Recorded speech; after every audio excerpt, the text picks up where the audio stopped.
Hey, I've got a problem with my curtains.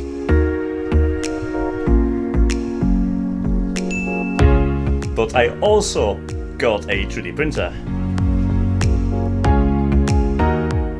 Let's fix this.